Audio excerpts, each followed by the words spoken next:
এই 13 নম্বর চ্যাপ্টারটা বাদ দেওয়া যাবে না, কারণ মিলি বলছিল এখান থেকেই নাকি প্রশ্ন আসবে। দোস্ত তুই একটু 13 নম্বর চ্যাপ্টারটা কমপ্লিট করে ফেলিস, আমি বাকিগুলো সব কমপ্লিট করে নেব। আচ্ছা আমি করবো, তুই কোনো চিন্তা করিস না। ঠিকঠাক মতো ভাই তুমি যাও তো, যাও যাও যাও। হ্যাঁ বিকেলে এসে নোটটা দিয়ে যাও। হ্যাঁ আচ্ছা। মানে এটা কি হলো? তোমার ফ্রেন্ডের বইটা বন্ধ করে দিয়ে তাকে বিদায় করে দিলাম।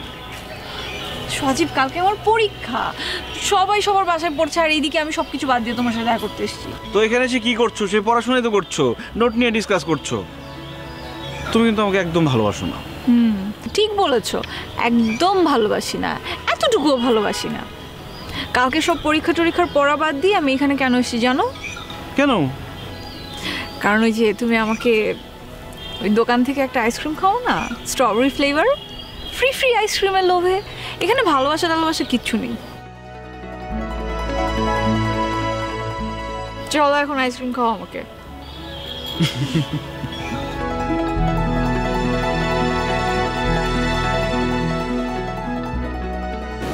যার হয় তার হয়তো এভাবেই হয়, আমার ভাগ্যে ছিল।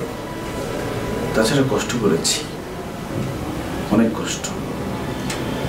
সঙ্গে একজন মানুষ আমাকে এমন খারাপ একটা সময় সাহায্য করেছিলেন, মনে হচ্ছিল তিনি আমাকে টেনে উপর দিকে তোলার চেষ্টা করছেন।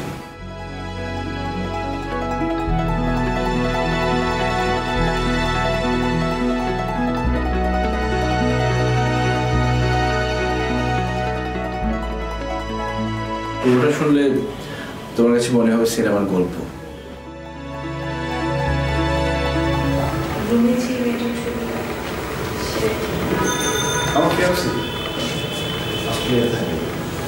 স্টাডি করছে, স্টাডি শেষ করে দেশে আসলেই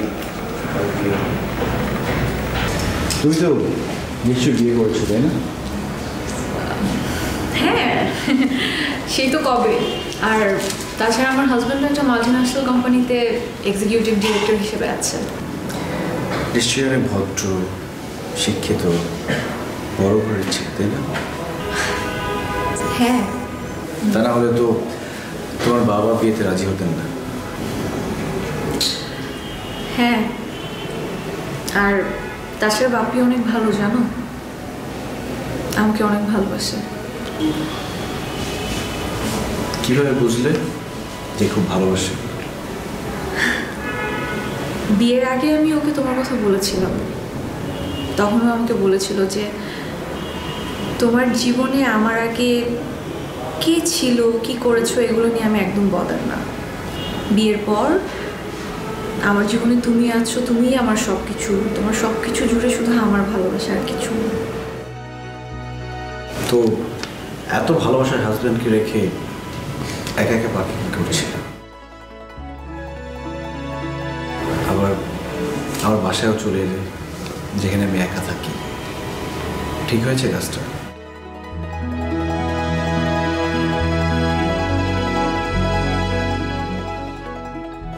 আসলে একটু রাগ করেছিলাম।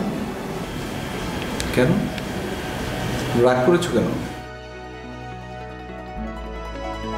সরি স্বামী স্ত্রীর পার্সোনাল কথা জিজ্ঞেস করা ঠিক হয় না। সরি।